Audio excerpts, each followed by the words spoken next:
अस्सलाम वालेकुम रहमतुल्लाहि व बरकातहू। जमात अव्वल मजमून रियाजी, अंदर बाहर।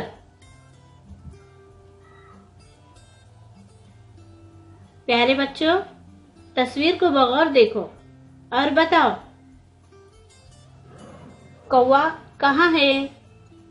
बच्चा कहाँ है? कौवा अंदर है, बच्चा बाहर है।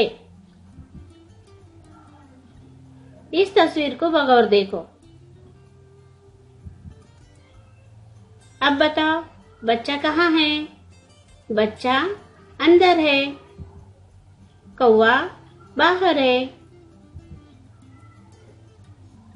पहली तस्वीर में लड़की गाड़ी के अंदर है और दूसरी तस्वीर में लड़की गाड़ी से बाहर है।